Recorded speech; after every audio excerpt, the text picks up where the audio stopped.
memberikan tugas terkait dengan 4 hal ya, kalau tidak salah temanya, kemudian eh, apa namanya masalahnya, kemudian penelitian terdahulunya, sama gap research-nya ya. Oke, semalam saya sudah cek sebenarnya ya link yang kalian kumpulkan gitu ya, tapi semalam itu saya cek hanya sekitar 5 orang yang baru mengumpulkan. Gitu. Nah, sekarang pertanyaannya apakah semuanya sudah upload? Hmm? Sudah? Di sini total baru 32 orang ya. Jadi, begitupun untuk tugas-tugas selanjutnya gitu ya. Nanti deadline-nya itu adalah malam ya, sebelum mata kuliah hari ini dimulai. Artinya gini, kalau misalnya kita adanya di hari Senin, ya berarti maksimal kalian upload itu pada pada malam hari ya, pukul 23.59. Gitu ya, supaya kalian disiplin terhadap tugas-tugas yang sudah kalian buat. Gitu ya. Oke, sebelum saya akan bahas tentang pertemuan hari ini, ya, seperti kesepakatan kemarin ya, kalian akan mempresentasikan hasil yang kalian sudah buat ya, kalian sudah telah dari mungkin dari proposal yang sudah kalian buat sebelumnya atau topik yang sudah kalian buat baru. Ya. Oke, di sini ya seperti kesepakatan kemarin saya tunjuk ya. Saya mau tahu, mau dengar dulu dari Haidar.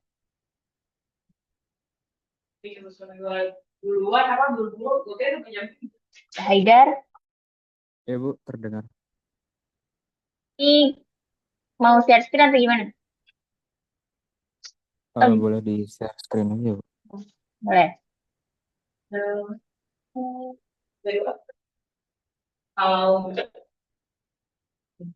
Haidar udah ngumpulin belum? Sudah Bu, sudah.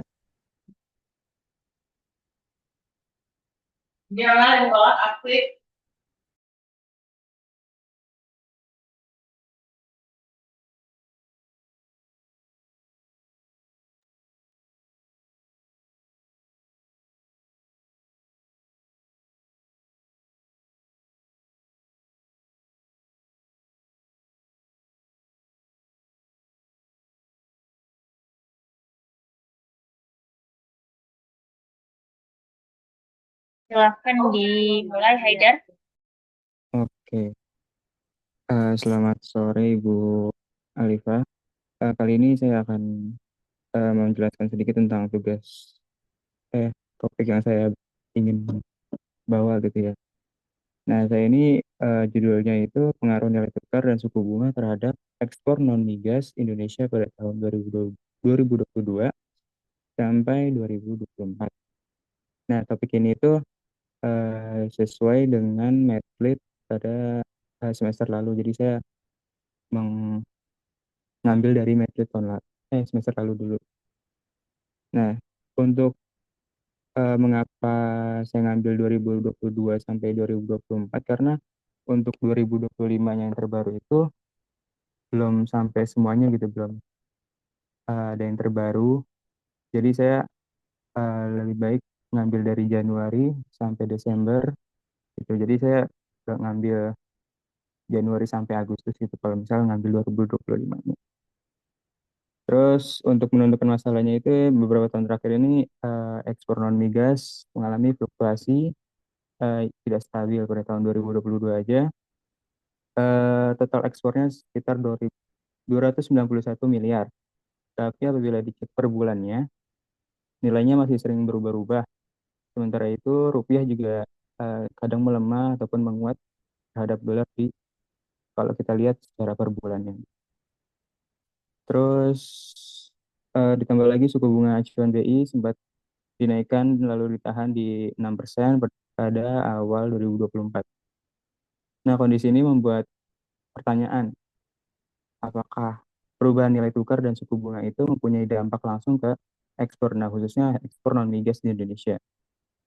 Terus juga topik ini dipilih karena sangat relevan dengan situasi ekonomi saat ini, Suku bunga dan nilai tukar adalah dua instrumen kebijakan moneter utama yang digunakan untuk menjaga stabilitas ekonomi. Terus juga penelitian ini diharapkan dapat memberikan gambaran tentang bagaimana kebijakan moneter dan fluktuasi pasar global mempengaruhi sektor perdagangan dengan meneliti pengaruh keduanya terhadap ekspor non migas. Nah, terus untuk hasil penelitian ini juga penting sebagai bahan pertimbangan bagi pemerintah, pelaku usaha.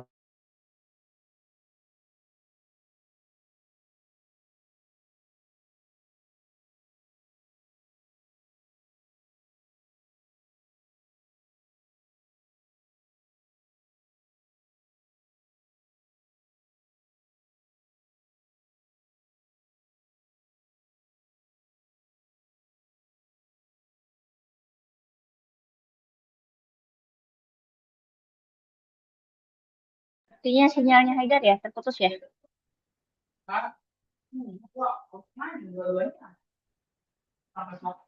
Hearing ya? betul Bu. Iya betul Bu. Lagi kendala sinyal. Oke, coba ke bawah lagi, Rin. Yes. Hmm. Oke, kan. Oke. Terus lagi. Oke. Lagi matrixnya coba saya mau lihat. Terus.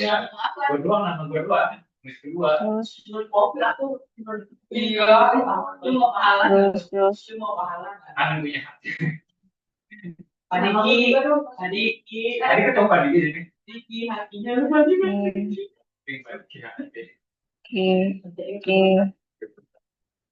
Oke. Ya, sip. Haidarnya sudah join lagi belum? Belum ya? Sepertinya belum Bu. Memang Oke, biasanya sip. dia sinyalnya suka terkendala. Ini sekarang masih checklist aku sih Bu. Oke. Kalau Pak Yamsin tadi saya udah lihat dan nanti mungkin ketika Haidarnya sudah join, kabarin saya. Jadi ada sedikit masukan dari saya. Oke, yang kedua. Siap. Yang kedua, tadi cowok ya. Yang kedua, nah ini. Nah ini.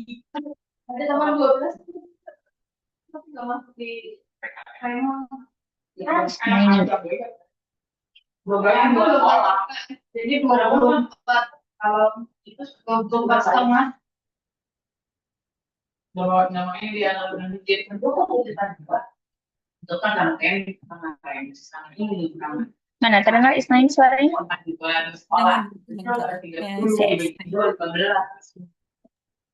Oh ya Bu, ini Haidar sudah join lagi Bu katanya. Oke ya, coba mana Haidar?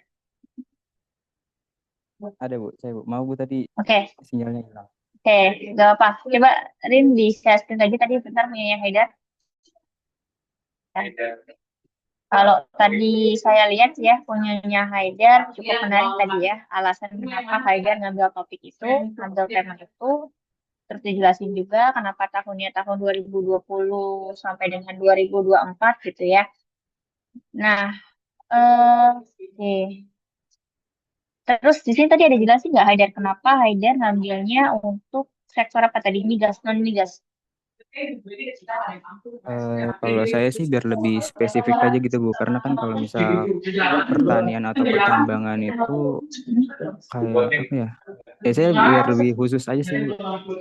Nah, coba mungkin dicari alasan ya gitu karena itu penting nanyain juga nih kenapa Haidar milihnya non migas mungkin dari data pendukung gitu ya. Kalau tadi kan dijelasin kenapa Haidar tertarik ke peneliti ini di tahun karena mungkin banyak penelitian sebelumnya katanya tadi menjelaskan bahwa sudah banyak tapi yang membahas mengenai tahun sampai dengan tahun 2024 masih minim ya padahal di situ menariknya karena kan pasca pandemi seperti apa. Nah, itu nanti mungkin disisipin juga nih dalam paragraf di rumus masalah gitu ya kenapa Haidar ngambilnya non migas mungkin dari data pendukung kenapa non migas itu nanti disisipkan aja entah 2 kalimat atau 3 kalimat gitu ya.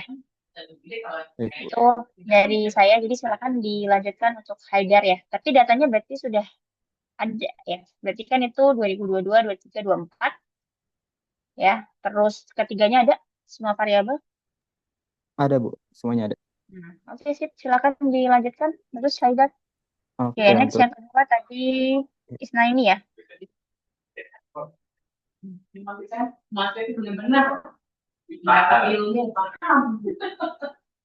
Nanti Ririn di rekap ya di absen kita di spreadsheet yang pertemuan hari ini untuk presentasi siapa yang udah memaparkan. Oke. Ini izin memaparkan ya Bu. Mm-mm. Untuk topiknya, saya ngambilnya pendekatan pembelajaran deep learning dalam konteks kurikulum merdeka dengan fokusnya ke pengaruhnya pada motivasi belajar siswa SMA. Permasalahannya, jadi motivasi belajar kan merupakan faktor penting dalam keberhasilan siswa SMA. Namun, pada kenyataannya itu masih banyak siswa yang memiliki motivasi rendah, ditandai dengan kecenderungan belajar hanya untuk ujian, pasif dalam kelas, serta kurang mampu mengaitkan materi dengan konteks nyatanya. Kemudian kondisi ini juga membuat pembelajaran itu lebih banyak ke surface learning atau lebih ke hafalan dibandingkan ke pembelajaran pemahaman yang lebih mendalam. Dalam konteks kurikulum Merdeka sendiri kan sebenarnya menekankan pembelajaran yang lebih ke student centered learning, terus berpikir kritis dan juga kontekstual. Untuk mencapai tujuan tersebut diperlukan pendekatan pembelajaran yang meningkatkan keterlibatan sekaligus motivasi dari siswanya. Dan salah satunya kan saat ini yang pendekatan yang digunakan itu deep learning.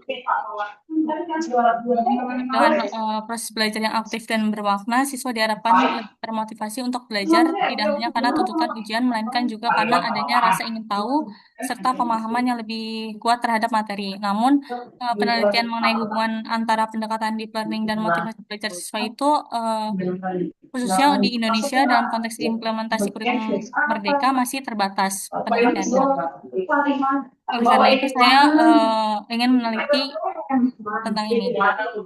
Untuk gap research-nya, meskipun sejumlah penelitian terdahulu menunjukkan bahwa pendekatan deep learning mampu meningkatkan hasil belajar siswa, kemampuan berpikir kritis, dan juga pemahaman konsep, namun penelitian yang secara spesifik mengkaji pengaruhnya terhadap motivasi belajar itu masih terbatas.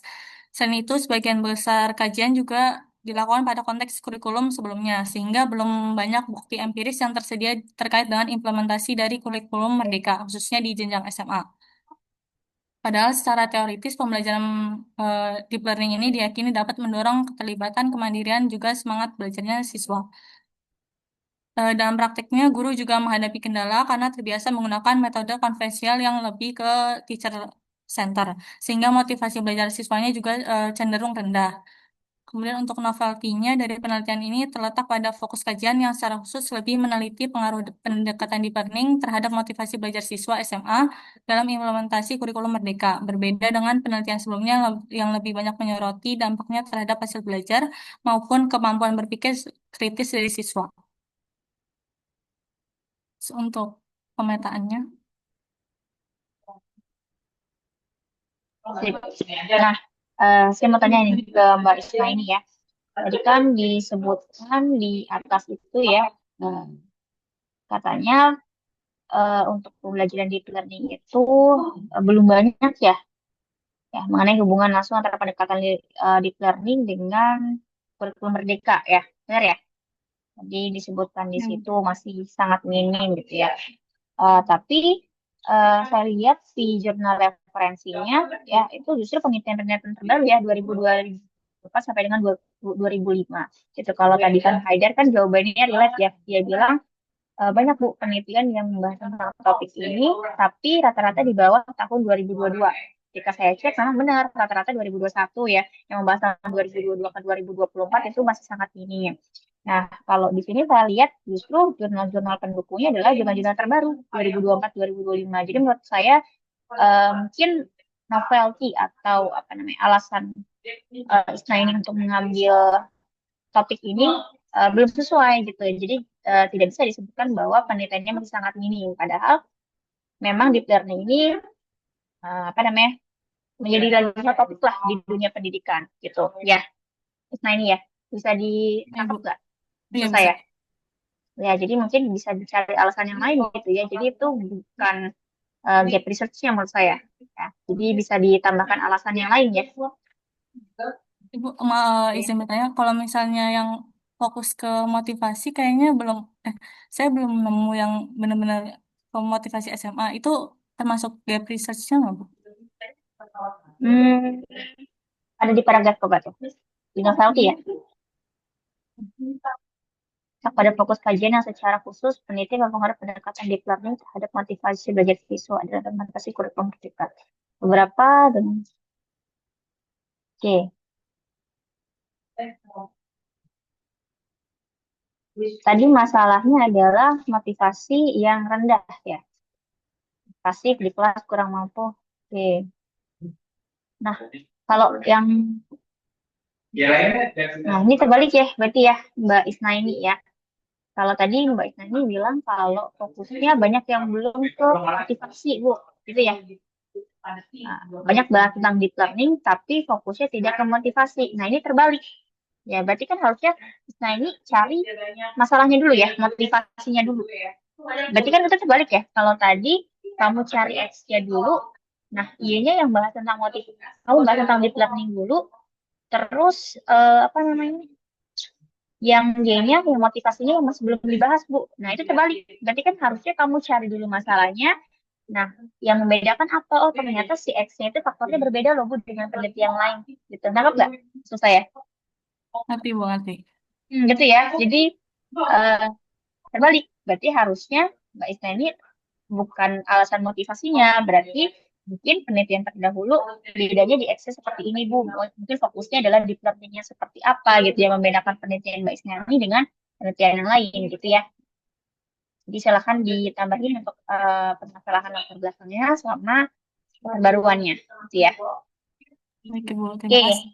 ada pertanyaan lagi? Pertanyaan ini? Sudah cukup. Oke, yang terakhir, yang ketiga. Itu ada Okta.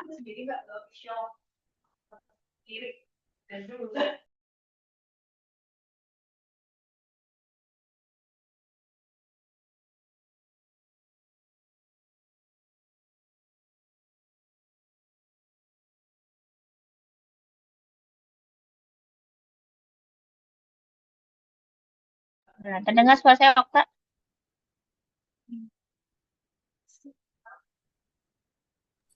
Terdengar, Bu. Sebentar. Ya, silakan.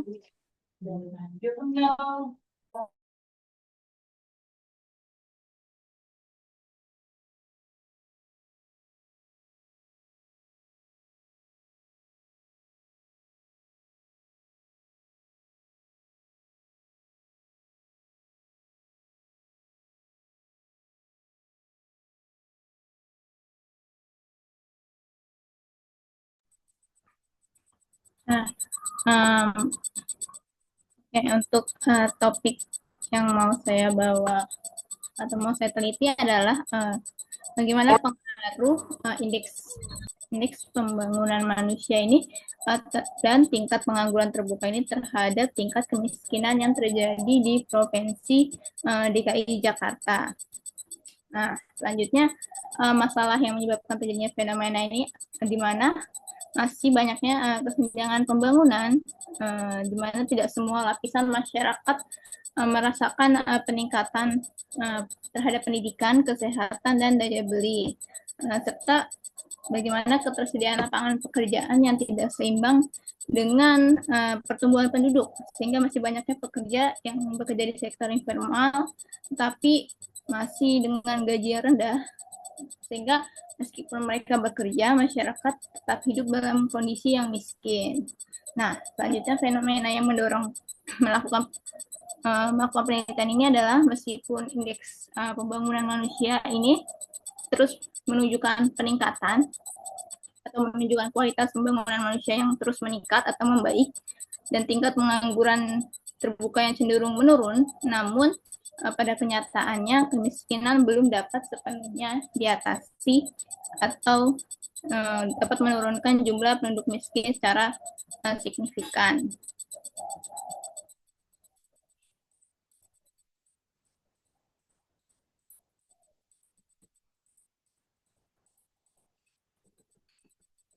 Nah, yang selanjutnya temanya sini ada kemiskinan, terus topiknya kemiskinan di Provinsi DKI. dengan tahun 2019 sampai 2023. Gap penelitian di sini, penelitian sebelumnya itu masih banyak yang menggunakan data sebelum pandemi. Namun masih belum ada yang menggunakan data setelah kondisi pasca pandemi. Nah, selanjutnya itu penelitian banyak dilakukan di daerah-daerah lain. Namun masih sedikit yang mengkaji wilayah DKI Jakarta. Seperti itu, Bu.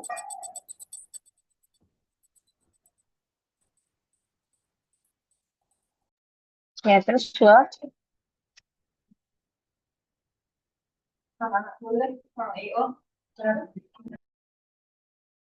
Terus Wal lagi.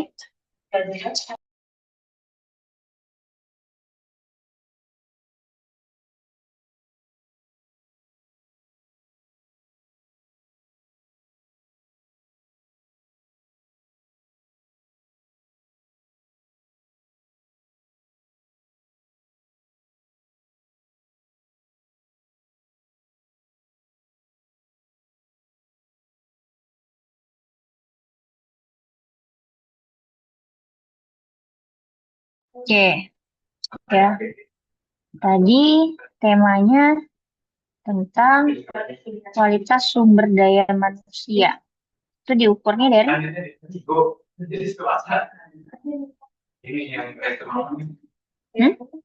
dari apa? Dari Indeks Pembangunan Manusia IPM, Bu. Dari IPM.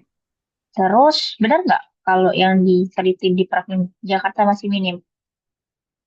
Iya, Bu, masih. Soalnya saya jarang nemu. Ini di penelitian kamu artikel 1, artikel 3 itu semua dari Jakarta. Ya, tapi tahunnya masih sebelum pandemi, Bu. Sebelum pandemi? Ini tahun 2022, 2024. Berarti kan sesudah ya?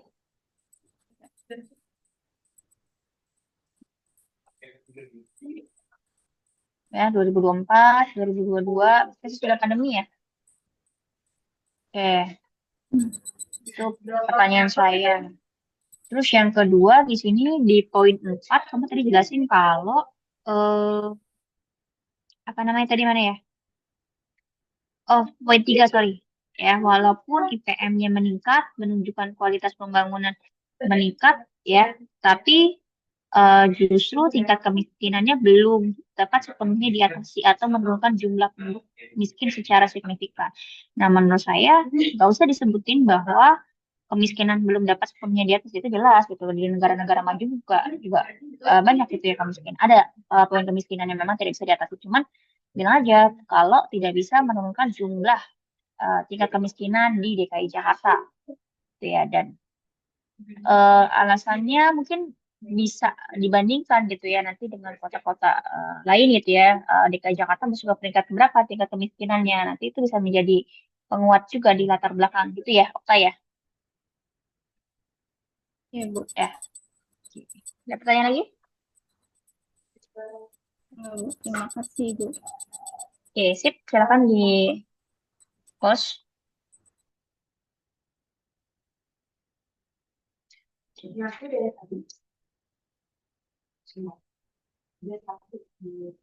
Nah, ini saya lihat beberapa teman-teman baru mulai upload ya. Jeva, ada pertanyaan Jeva?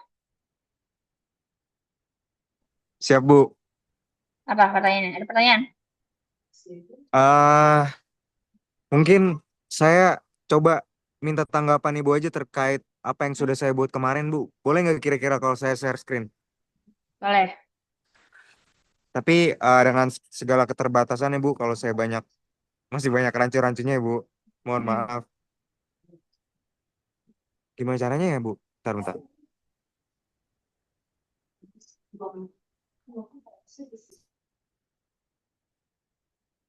Udah terlihat belum? Udah. Oke, ini kelihatan nggak? Iya, sudah. Oke, jadi kurang lebih yang saya ambil tentang proyek meteorologi penelitian ini itu saya mengangkat variabelnya itu dari foreign direct investment sama ekspor terhadap pertumbuhan ekonomi. Terus kira-kira kenapa saya mengangkat itu? Karena menurut saya yang pertama kalau dari secara logika sendiri memang dari FDI dan ekspor ini datanya cukup banyak, jadi cukup mudah untuk dijangkau. Terus menurut saya juga berkesinambungan terhadap pertumbuhan ekonomi. Kalau dari penentuan masalah sendiri sejauh ini masalah relevan yang terkait tentang pembangunan ekonomi di Indonesia itu dijelaskan sebagai berikut. Pemerintah secara konsisten berupaya meningkatkan arus investasi asing langsung foreign direct investment dan memperluas kinerja sektor ekspor sebagai motor penggerak ekonomi. Jadi kurang lebih memang kan di negara kita ini kan memiliki banyak potensi. Kalau dari saya sendiri ya Bu, memiliki banyak potensi terkait investasi-investasi, baik itu kita ekspor keluar atau dari negara asing yang investasi di negara kita. Jadi menurut saya itu ada potensi buat diangkat ke penelitian ini. Terus kira-kira gap research yang sudah ada di penelitian-penelitian sebelumnya itu yang saya dapetin nih, yang pertama tuh ada keterbatasan periode data. Sebagian besar penelitian terdahulu menggunakan datanya sampai 2018 atau 2019 sehingga belum mencakup periode pandemi COVID dan pasca pandemi. Selanjutnya ada analisis variabel yang terpisah. Beberapa penelitian hanya berfokus pada FDI atau ekspor secara terpisah tanpa menguji keduanya secara simultan. Terus ada kurangnya integrasi faktor global dan regional. Seperti ini penjelasannya dan selanjutnya. Menurut Ibu sendiri kira-kira langkah yang sudah saya ambil ini gimana Ibu ya? Tapi jujur kalau Ibu tanya saya secara detail sih sebenarnya kayak gimana ya? Saya mencoba buat mengerti tentang apa yang saya teliti, tapi sampai saat ini jujur aja saya cuma tahu secara general sih Bu. Soalnya saya berpikir kalau misalkan saya banyak gonta-ganti, eh yang saya bakal dapetin tuh bakal sama terus. Jadi lebih baik saya Oke. mempelajari apa yang saya udah dapat dari sebelumnya. Jadi kebetulan ini tuh metodologi project ini tuh yang udah ada di sebelumnya di metodologi penelitian sebelumnya gitu Bu. Oke. Sekarang pertanyaan saya adalah masalahnya apa, Jika? Masalahnya, Variabel oke, masalahnya apa ya? masalahnya karena yang tadi saya bilang, karena datanya cukup banyak, saya berpikir kalau No, orang-orang tuh masalah sudah banyak yang penelitian. No, masalah apa? penelitian. Masalah penelitian kamu apa yang kamu angkat? Masalah penelitian saya itu Bukan kenapa kamu ten- ngambil penelitian itu. saya mau merelevansikan tentang antara tadi FDI sama ekspor terhadap pertumbuhan ekonomi, tapi di kondisi saat ini, Bu.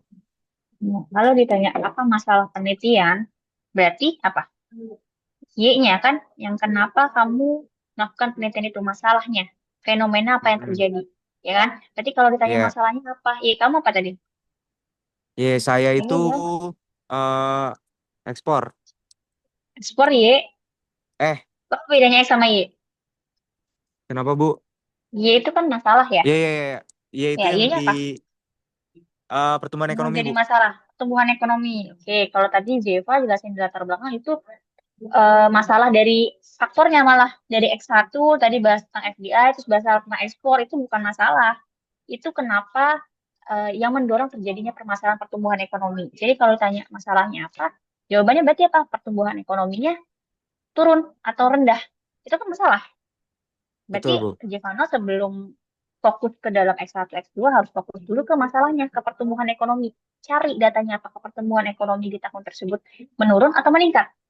Ya, tadi menurut saya terlalu lama datanya 2023. Toh tadi Jeva juga sebutin kalau pertumbuhan ekonomi banyak ya datanya ekspor banyak harusnya tahun 2024 ada gitu.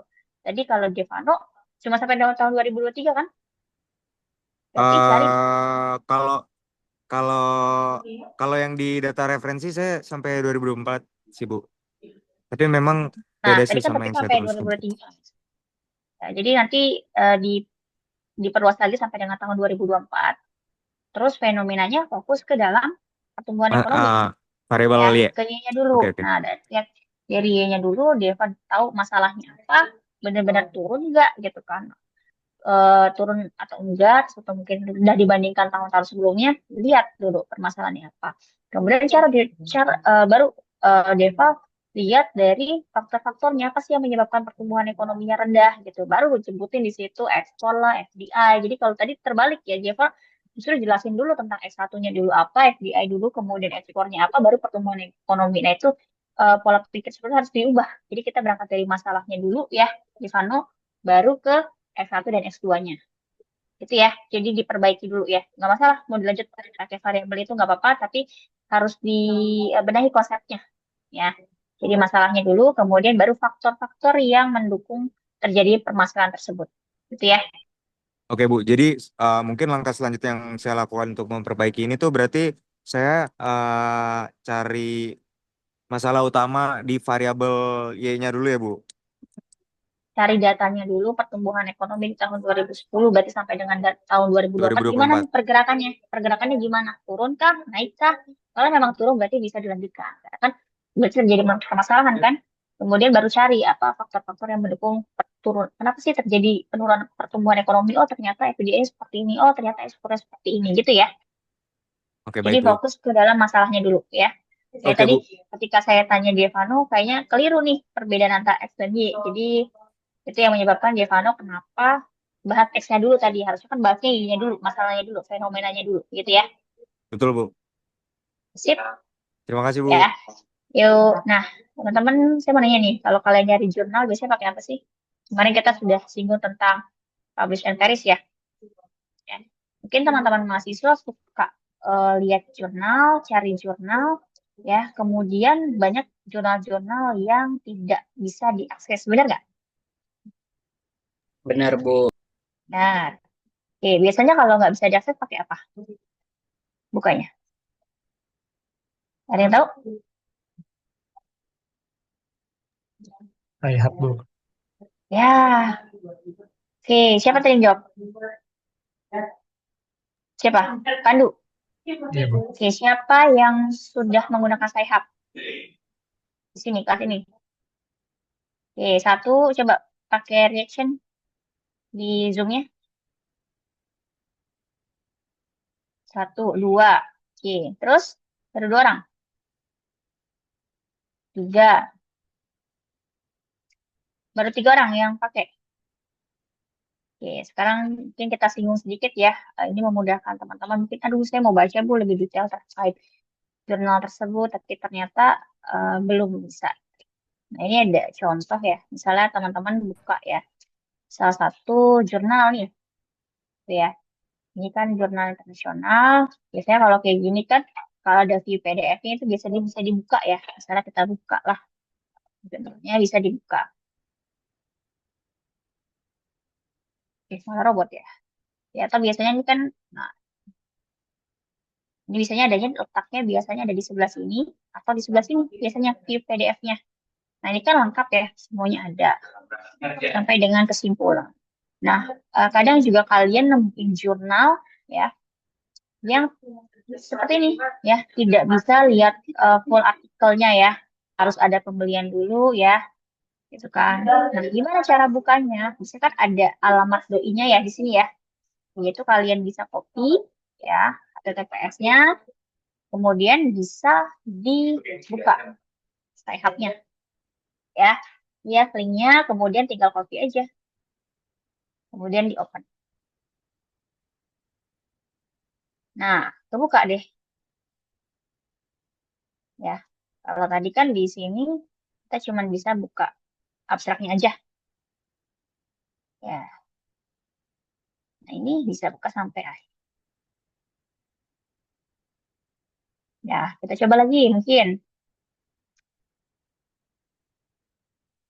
Nah, ini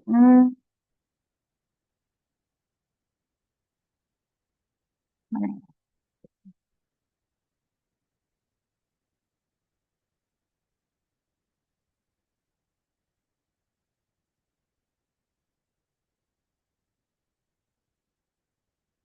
Ini nggak bisa, salah kopinya ya.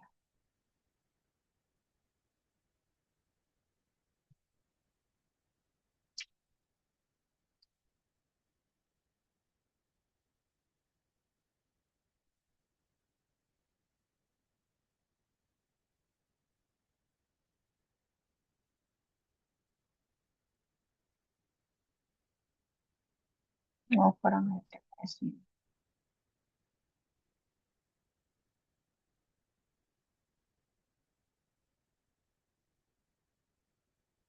Ya, jadi ini bisa digunakan untuk teman-teman buka aplikasinya.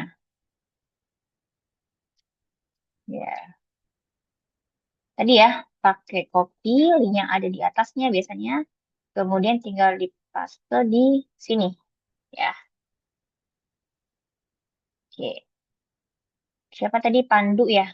Pandu, terus Azura, sama satu lagi siapa tadi yang pakai? Misalkan kita kalau bikin lihat artikel, kemudian dicek ya, biasanya kita mau lihat referensi yang ada di artikel yang sama ya, biasanya gitu. Tapi beberapa kadang tidak open access ya. Caranya adalah seperti itu ya. Linknya bisa saya kirimkan di kolom chat.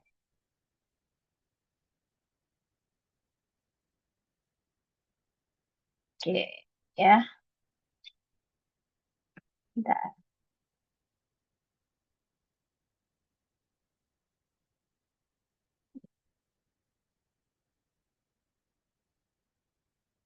Ya, Pandu tahu dari mana aplikasi ini? Saya udah lupa kapannya dan di mana, kayaknya mungkin dari konten di medsos Ibu yang bahas tentang akses jurnal berbayar. Ya, itu ya. Tapi memang beberapa kadang kita pakai aplikasi itu yang memang udah di-lock dari si jurnal tersebut ya. Tapi banyak juga yang kita bisa buka lewat aplikasi itu. Gitu ya. Oke. Sekarang kita masuk ke pembahasan kita pada pertemuan hari ini. Eh,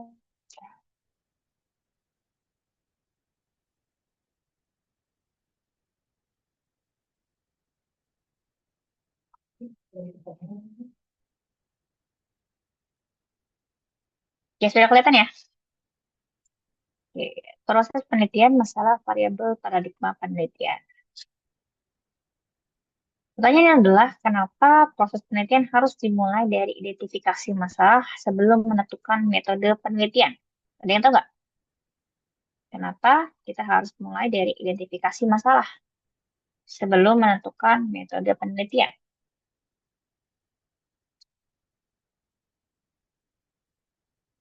Oke, kenapa Mutia? Oke, sebelum kita jadi sebelum buat metode penelitiannya, kita harus menentukan masalahnya dulu, Bu. Karena kalau misalnya kita belum menentukan masalahnya, kita nantinya akan susah untuk membuat metode penelitiannya. Itu. Oke ya, jadi kan kalau kita identifikasi masalah ya, itu kan terdiri dari beberapa pertanyaan, kita bisa mengidentifikasi kira-kira penelitian kita itu sejauh mana sih? Nah, dalam metode penelitian kan udah jelas ya, nanti ada objeknya, ada subjeknya, terus kita pakai analisis data apa gitu ya. Kalau misalnya apa ya tadi ya, ruang lingkupnya seperti apa, itu kan jelas di dalam identifikasi masalah ya. Makanya yang tadi saya bilang di kemarin pertemuan bahwa di dalam menulis karya ilmiah, tulisan ilmiah itu wajib sistematis ya. Oke, yang kedua, hmm, ya, mungkin kita langsung bahas ya. Nah, dalam kuantitatif ya, biasanya kita sebut dengan survei ya. Nanti teman-teman bisa bedain apa sih Bu bedanya antara kuesioner dan angket? Apa bedanya kuesioner dan angket? Ada yang tahu bedanya? Budiman, apa bedanya angket sama kuesioner?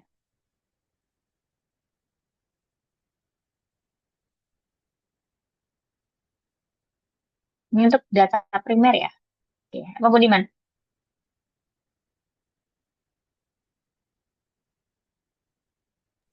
Maaf Ibu, belum terdengar aku. Apa bedanya angket sama kuesioner?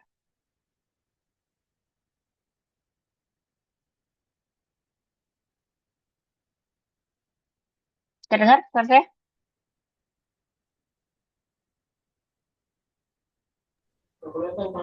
Kecil banget Ibu. Kecil. Apa jaringan saya Bu ya? Oke. Juniper, terdengar suara saya? Terdengar, Bu. Oke, apa bedanya? Kalau setahu saya, kalau kuesioner itu eh, berisi pertanyaan kayak misalnya eh, seberapa sering membeli barang di Shopee gitu kan. Dari 1 itu sangat tidak setuju, terus 5 itu sangat setuju. Kalau angket itu berisi pernyataan tertulis. Misalnya itu apakah kamu menyukai berbelanja di Shopee, itu iya, tidak, atau kurang tahu. Itu Bu, sepengetahuan saya.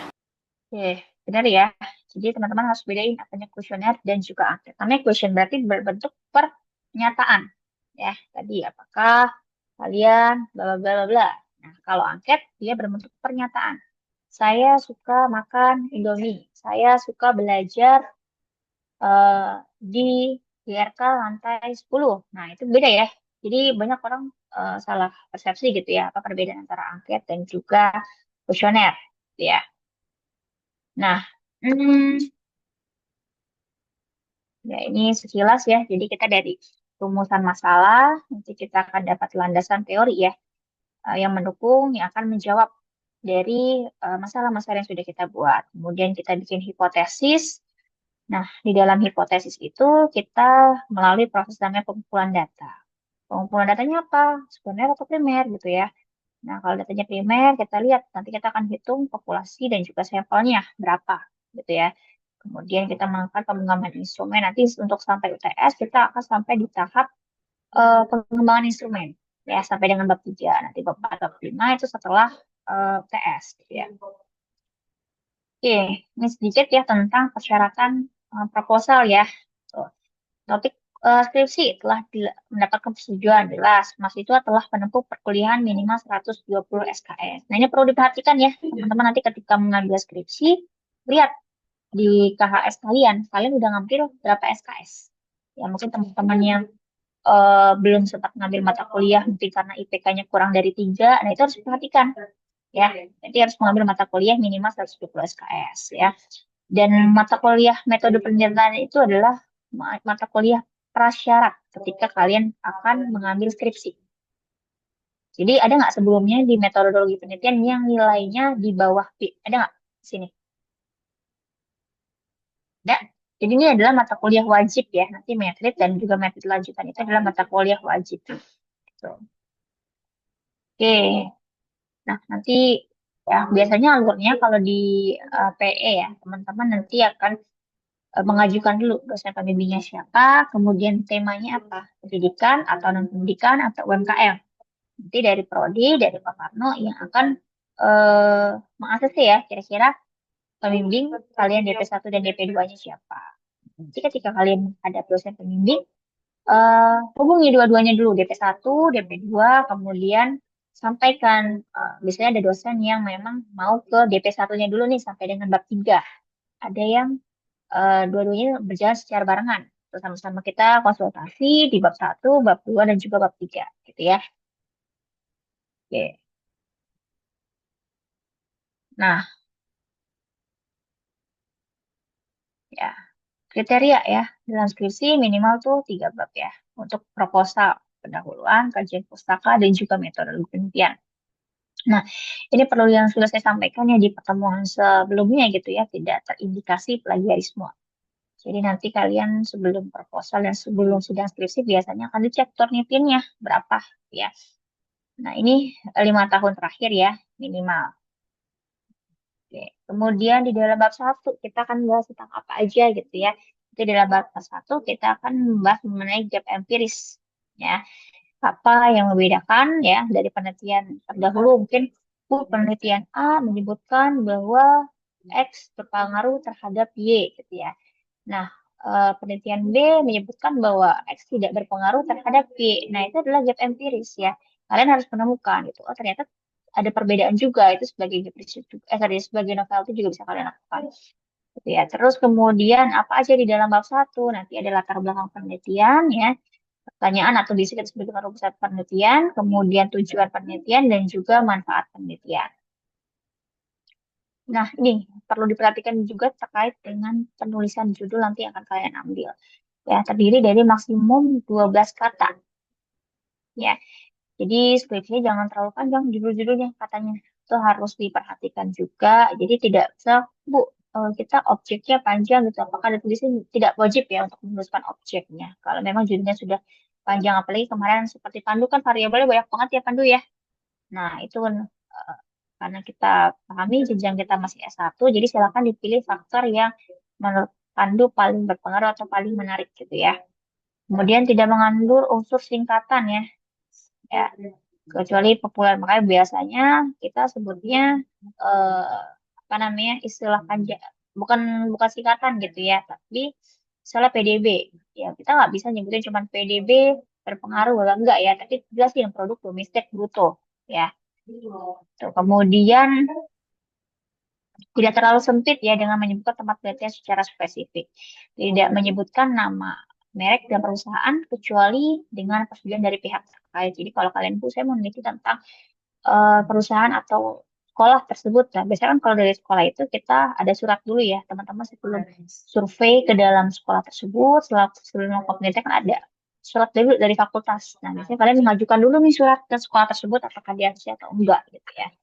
Kita tidak bisa menyantumkan instansi ya atau perusahaan tersebut tanpa adanya izin dari perusahaan tersebut. Maka kalau kalian melakukan penelitian, kalian memberikan surat pengajuan dulu untuk melakukan penelitian, nah di sini ada surat balasan dari sekolah tersebut atau dari perusahaan tersebut kalau kalian sudah melakukan penelitian di sekolah tersebut.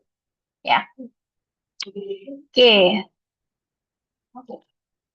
Boleh dalam bentuk kalimat tanya atau menggunakan anak kalimat yang dipisahkan dengan tanda baca ya. Sekarang banyak kalau kalian lihat skripsi banyak titik dua seperti ini ya. Ya, termasuk di FEB ini saya ngambil dari pedoman skripsi. Oke ya, sumber masalah itu didapat dari mana? Ya, tadi minggu lalu kita sudah bahas mengenai penyimpangan antara teori ya, pengalaman dan juga kenyataan yang terjadi ya.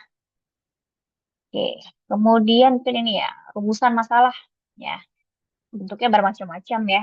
Ada bentuknya deskriptif ya, berkaitan dengan pernyataan terhadap keberadaan variabel ya.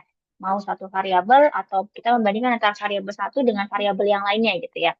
Contohnya kalau satu variabel ini seberapa baik kinerja kandidat tersebut ya. Kalau kita membandingkan terhadap variabel lain ya, bagaimana sikap masyarakat terhadap perguruan tinggi negeri berbadan hukum ya, seberapa tinggi tingkat kepuasan dan juga apresiasi. Nah, ini teman-teman bisa baca gitu ya. Oke. Eh, nah ini ya bisa dipahami ya. Ini macam-macam bentuk rumusan masalah. Tadi ada deskriptif, kemudian ada komparatif, dia membandingkan ya keberadaan variabel di tempat atau waktu yang berbeda. Nah, misalnya seperti ini.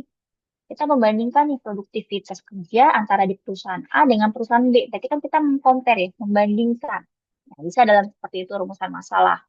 Atau mencari persamaan ya antara perusahaan A dengan perusahaan B atau sekolah A dengan sekolah B itu boleh. Itu masuk ke dalam rumusan masalah komparatif ya. Kemudian, ini kan kita mau membahas tentang variabel yang sama ya. Cara promosi, perbedaan produktivitas, perbedaan kualitas, ya itu kan variabel yang sama. Tapi kita lihat perbedaannya dari mana kita mengcompare instansi tersebut ya. Kita mengcompare sampelnya. Perusahaan A dengan perusahaan B, sekolah A dan sekolah B. Yaitu adalah rumusan masalah komparatif. Oke, kemudian rumusan masalah asosiatif ya. Ya, kemudian bisa kalian baca nanti konsep variabel. Tapi sebelum itu mungkin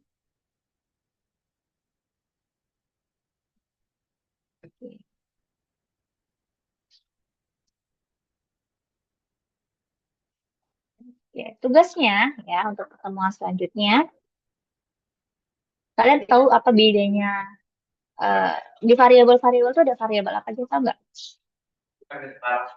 Di dalam variabel, biasanya dengar variabel apa kalian?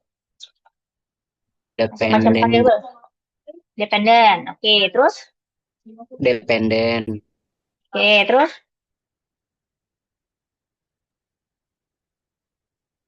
Moderator dan mediator, Bu. Oke, apa bedanya moderator dan mediator? Kalau mediator itu berarti dia memediasi, jadi posisinya di tengah-tengah antara variabel independen dan dependen. Kalau moderator dia apa ya, di luar itu tapi mempengaruhi jalurnya. Ya, itu yang saya tahu, Bu. Ya, jadi kan kalau bayang nggak teman-teman? Oke, mungkin biar agak sedikit terbayang ya. Silakan nanti tugasnya di rumah, silakan teman-teman untuk mencari perbedaan ya, termasuk gambarnya gitu ya, antara tadi variabel dependen ya, variabel independen, kemudian variabel moderator, sama variabel mediasi ya, intervening ya, dan juga ada yang namanya variabel kontrol. Jadi ada 5 variabel ya, silakan dicari perbedaannya, kemudian gambarkan, tunjukkan mana yang termasuk variabel apa namanya dependen, independen, kontrol, moderator dan juga intervening ya. Ya tadi mungkin dapat keliru ya perbedaan dependen sama independen ya. Saya mau teman-teman bisa membedakan antara 5 jenis, 5 macam variabel tersebut. Gitu ya. Oke. Nah, itu terkait dengan variabel ya. Nah, nanti minggu depan setelah itu kita akan bahas mengenai penyusunan mengambil teori ya, grand teori, kemudian applied teori, baru kita mulai menyusun dari bab 1. Setelah kita tahu konsepnya seperti apa, ya, teman-teman udah ada bayangan nih tadi ya, judul-judul dan tema yang sudah kalian susun. Nah, nanti dari variabel-variabel tadi kalian bisa menggambarkan ya, eh, penelitian kalian seperti apa. Apakah dia metode, apakah dia pengaruh ya, apakah dia ada variabel mediasinya, apakah ada variabel interveningnya dan lain-lain gitu ya. Jadi itu tugasnya ya untuk minggu depan. Oke. Ada pertanyaan? Yaudah, ada pertanyaan Yaudah. Nggak ada, Bu. Cindy? Ibu mau nanya. Siapa nih? Zaki. Iya, gimana Itu Zaki? berarti buat contoh variabel independen, dependen, dan moderator itu nyesuaiin judul apa general aja, Bu? Nggak general, karena kan judul kalian nggak semuanya ada variabel intervening ya, gitu ya. Oke, Bu, siap. Oke. Ya, silakan dikerjakan, diupload di Google Drive kalian ya. Mungkin tulisannya, bentar, saya lihat Google Drive dulu. Oke. Oke.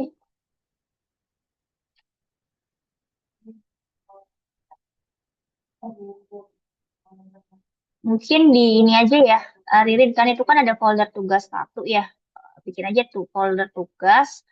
Nanti di dalam folder tugas itu kan ada masing-masing nama ya. Ada Winda, ada Siva. Nanti baru di dalam folder namanya itu bikin tugas 2, tugas 1 gitu ya. Supaya nggak akan banyak folder di luar. Gitu ya, paham ya? Kebayang nggak? Iya, Bu, baik, Bu. Ini ya teman-teman ya. Dan ada lagi sebenarnya, ada lagi anak buat ini juga. Bentar. Cuma kan kemarin dari ini sampai kamu boleh lagi. Nah ini kan gini ya, variabel ini kan foldernya.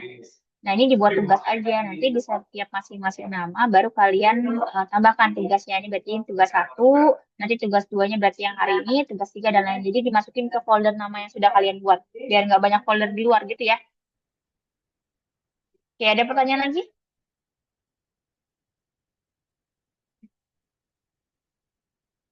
Ada pertanyaan? Satria? Ibu, saya izin mau nanya, Bu.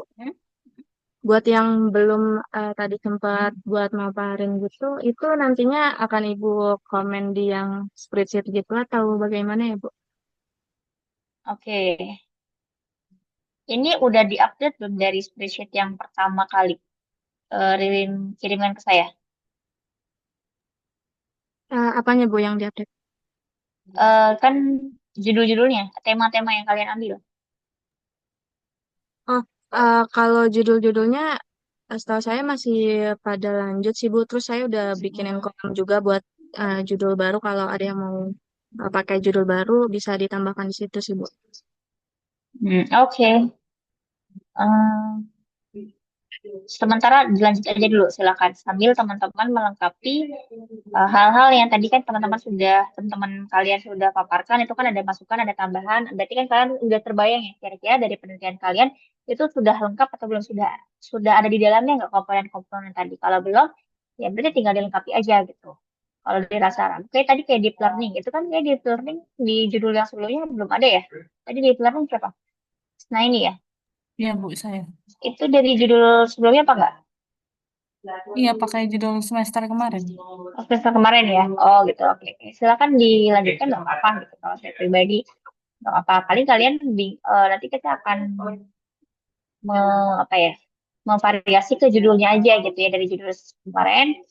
Temanya sama gitu ya, cuman judulnya nanti kita buat semenarik mungkin ya supaya tidak menonton pengaruh terhadap dan lain-lain gitu ya. Nanti teman-teman bisa tahu judulnya akan dirubah atau enggak, kurang pas atau enggak ya nanti ketika kalian sudah dapat teorinya apa, dari penelitian terdahulu seperti apa, dari masalah seperti apa gitu ya. Turunin ya. Jadi silakan nggak apa-apa dilanjut juga nggak apa-apa. Oke, baik Bu. Kecuali Terima memang kasih Bu. kecuali memang datanya nggak ada sama sekali gitu ya. Kalau tadi kan sejauh ini coba saya mau tanya di sini, ada nggak yang penelitiannya datanya belum dapat dari judul proposal kemarin kan kalian udah bikin proposal nih sampai bab 3 ya di mata kuliah metrik dasar. Ada nggak yang datanya belum dapat?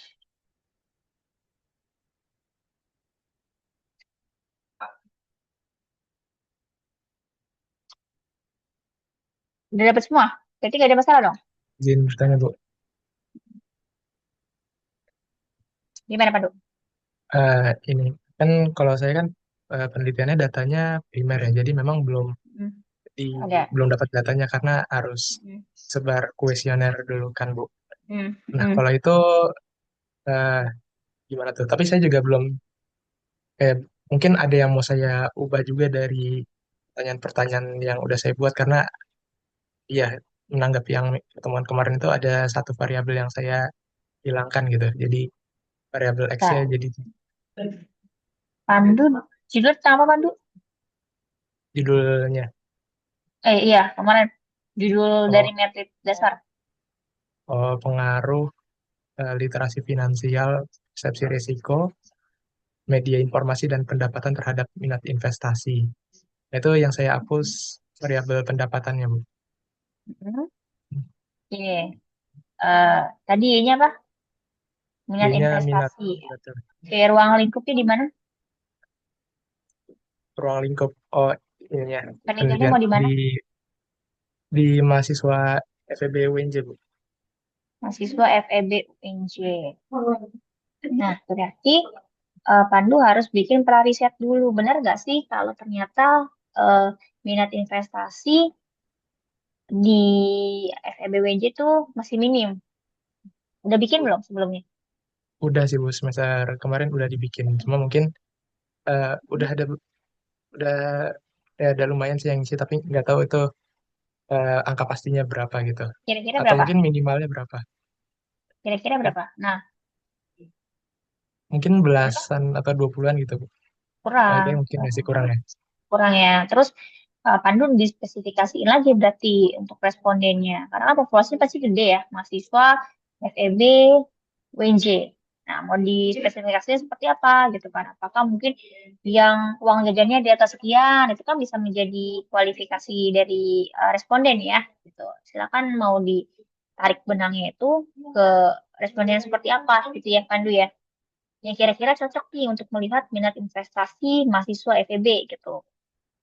Kalau kemarin apa? Kualifikasi respondennya. Hmm, saya nggak gitu nentuin sih kualifikasinya, maksudnya sekadar mahasiswa FEB aja gitu. Maksudnya Nah, dari lintas Atan juga. Terus nah itu nanti eh, untuk gimana? nggak ada tambahan, Bu, dari tadi. Tadi untuk nanti apa? Eh, untuk tadi ya untuk pendapatan kan saya hapus gitu. Jadi Hmm. mungkin nggak mengukur dari segi pendapatan mahasiswanya sih, Bu. Jadi murni ke pengaruh dari ya literasi mereka, pengaruh eksternal kayak dari media sosial sama dari pribadinya gitu mengenai resiko berinvestasi. Gitu sih, Bu. Saya jadi nggak ngukur pendapatan atau Oke, pemasukannya. oke. Nah, kalau mungkin kalau saya bisa kasih saran gitu ya ke Pandu gitu kan di Fakultas Ekonomi itu kan ada sorry di kalian di PE ada mata kuliah pasar modal nggak ya?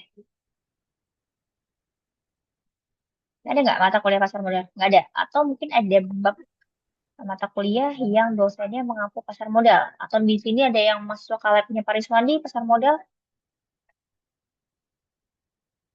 Nah, itu kan bisa menjadi kualifikasi. Nanti di bab 4 itu kalian akan untuk data-data primer biasanya akan membuat kualifikasi responden. Soalnya kalau misalnya nanti pandu untuk buat apa namanya masuk FEB gitu ya, masuk FEB aja mahasiswa baru itu ada 1.600. Itu angkatan 2025. Angkatan 2024 itu ada sekitar 1.000 berapa? 1.000 berapa, Jak? Angkatan 2024. 1.600 Itu 1.000 itu 2025, 2024 2024 1.300. ya 1.300 ya. Jadi kan itu populasinya besar ya Pandu ya. Atau mungkin nanti Pandu bisa buat kualifikasi ya per klaster ya, per prodi misalnya nanti per prodi ini gitu ya. Itu bisa jadi pertimbangan Pandu juga gitu ya. Karena kalau mahasiswa FEB itu terlalu luas gitu ya. Ya, oke. Eh, tadi siapa yang mau nanya? Tadi kayaknya ada Dias ya yang di layar saya pertama. Ya Bu, tapi aduh, nggak usah nggak apa-apa Ibu. Kenapa nggak jadi? Sebenarnya saya mau ganti judul. Nah, kalau misalnya saya ganti judul itu kayak Pandu, kayak Jaki dan yang lain-lain itu jadi datanya belum ketemu Bu.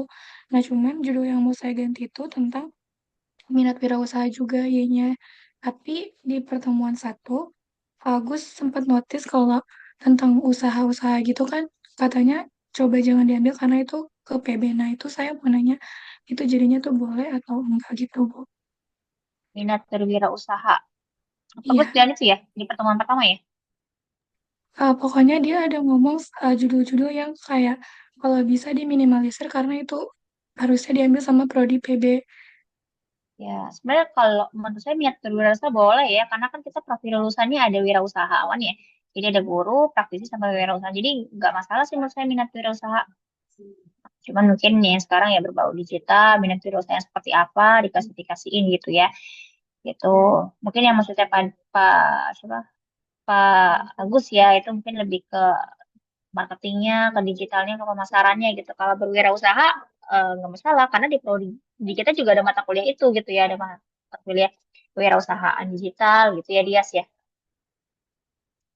Ya, Bu. berarti di list aja coba di spreadsheet yang kemarin judul terbarunya. Oh iya, tapi Bu saya juga masih ragu sih mau ganti atau enggak karena yang sebelumnya itu kan saya tentang utang luar negeri dan juga ekspor terhadap cadangan devisa. Nah itu sebenarnya datanya lengkap banget sampai terbaru sekarang juga 2025 ada. Nah, cuman menurut saya nggak terlalu menemukan yang benar-benar menjadi masalah kenapa itu harus diteliti, karena penelitian terdahulunya tuh udah banyak.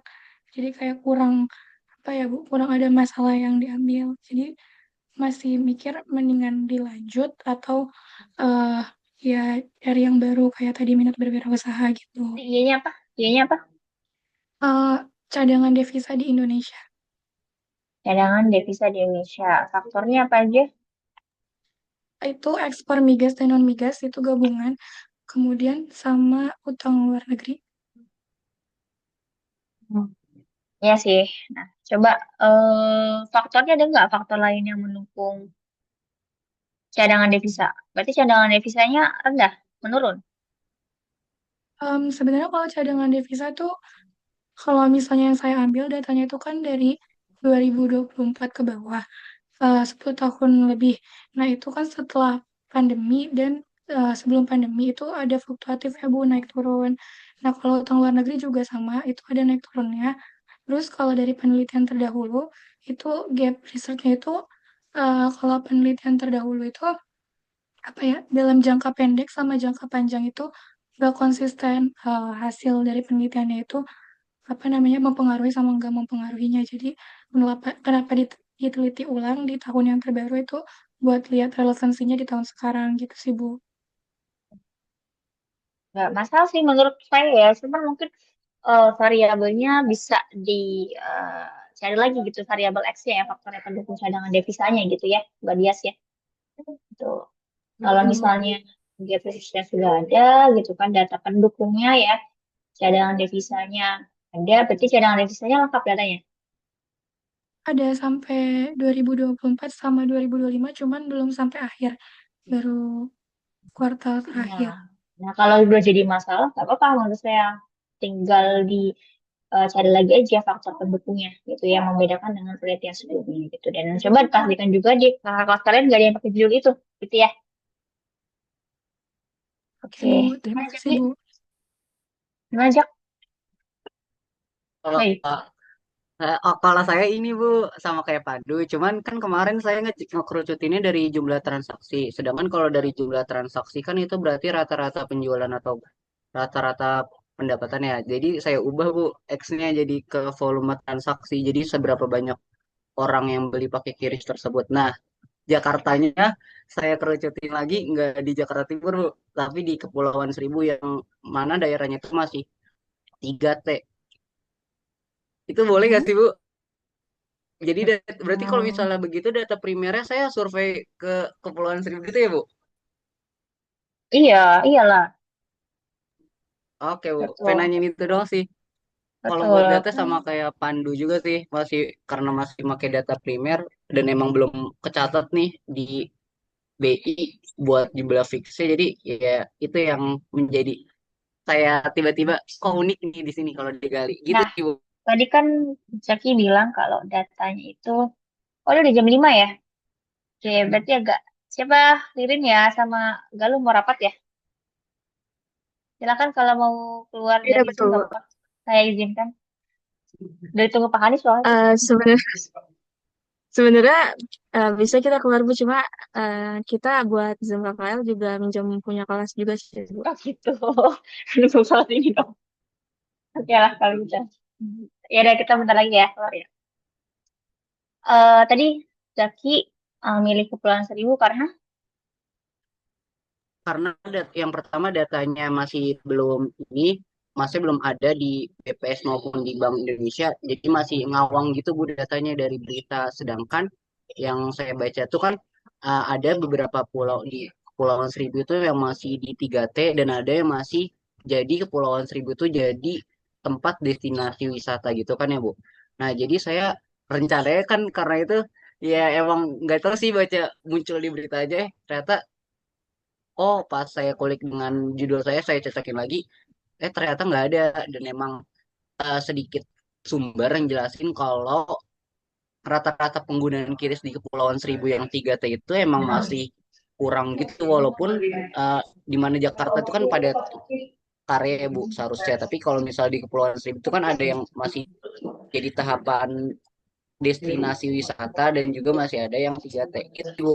Nah, mungkin biar lebih kuat lagi, Zaki harus ada data perbandingan di antara daerah-daerah di kabupaten tersebut. Misalnya di kabupaten, di wilayah wali kota tersebut, Jakarta Barat, Timur, yang kalau kayak gitu kan bisa bisa aja opini Zaki nih yang bilang, Bu, dia masih sedikit deh gara-gara daerah-daerah 3T gitu ya. Tapi harus didukung juga dengan data pendukung gitu, Zaki. Jadi dilihat nih kira-kira penggunaan penjual ya yang menggunakan kris dan lain-lain itu benar nggak sih dibandingkan dengan Jakarta yang lain gitu bahwa di Kepulauan Seribu itu lebih rendah gitu, ada nggak datanya?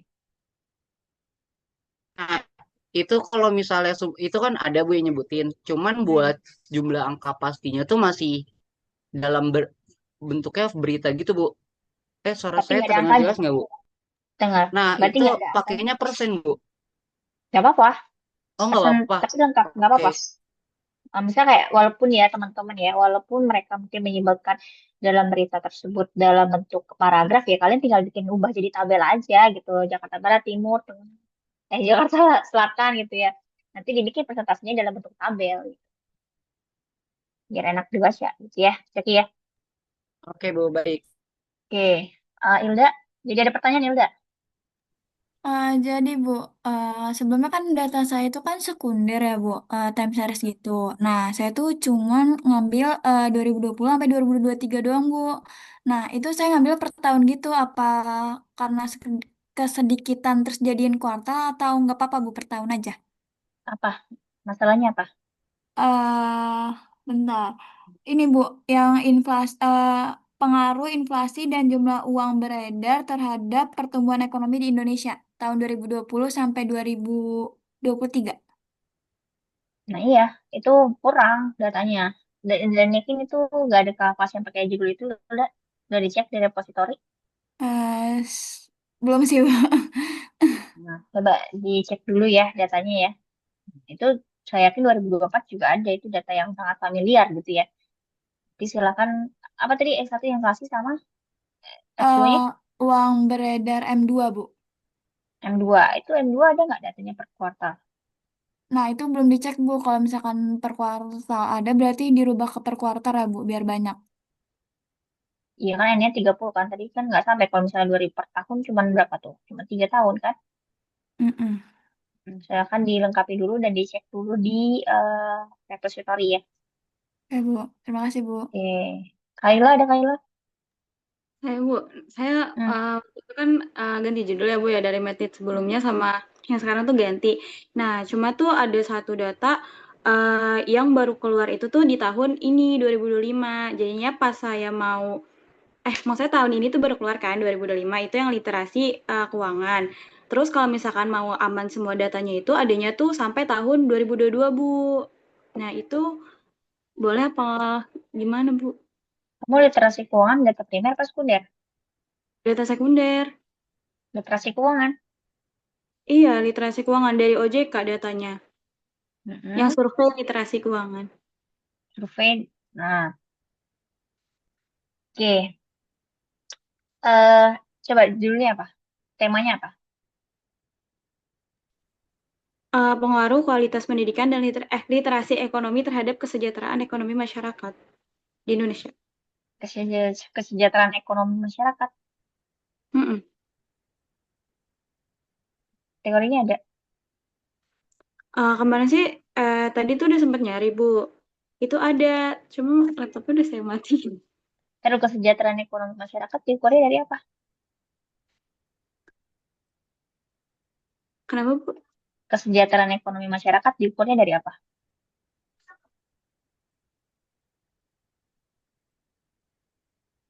Dikfulnya. Iya kan kesejahteraan ekonomi masyarakat tadi jadi masalahnya ya. Jadi kamu mau nyari datanya sampai tahun 2002 itu dia bentuknya apa? Kamu cara mengukurnya pakai apa? Dari angka kemiskinan ya Bu. Jadi variabelnya apa? Kemiskinan apa? Apa itu? Iya sih, jatuhnya kayak kemiskinan ya Bu. Nah, agak nggak nyambung ya kalau saya ada literasi keuangan, terus tadi apa lagi S2-nya? Kualitas pendidikan. Kualitas pendidikan, terus ke kemiskinan, oke lah kualitas pendidikan ke ini. Dan kalau misalnya literasi keuangan, kalau misalnya itu data variabel data primer ya, bukan data sekunder ya.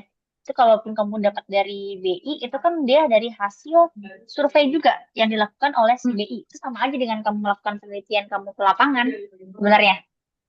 Kecuali data-data pertumbuhan ekonomi, kita nggak bisa survei gitu, kita nggak bisa menyebar kuesioner, itu kan data memang apa namanya diolah oleh apa namanya BI ya, melalui data-data yang diinput oleh misalnya setiap daerah gitu dan lain-lain, oleh negara gitu ya.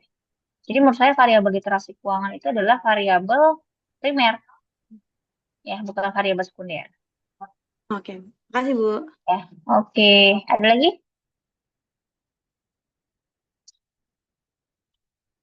Nggak ada? Oke, ada Dava? Terdengar suara saya Dava? Nggak ada?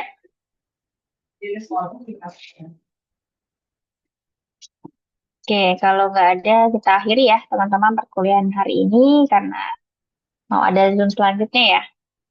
Oke, berarti kita ketemu lagi di hari apa ya? Mungkin hari Senin. Berarti minggu depan di hari Senin lagi ya, kita offline ya. Di jam 10 ya. Oke, silakan dikerjakan tugasnya. Ya, berarti terakhir ngumpulin pukul 23.59 hari Minggu ya. Nanti saya cek mana yang belum mengumpulkan. Ya. Oke, Assalamualaikum warahmatullahi wabarakatuh. Waalaikumsalam warahmatullahi wabarakatuh.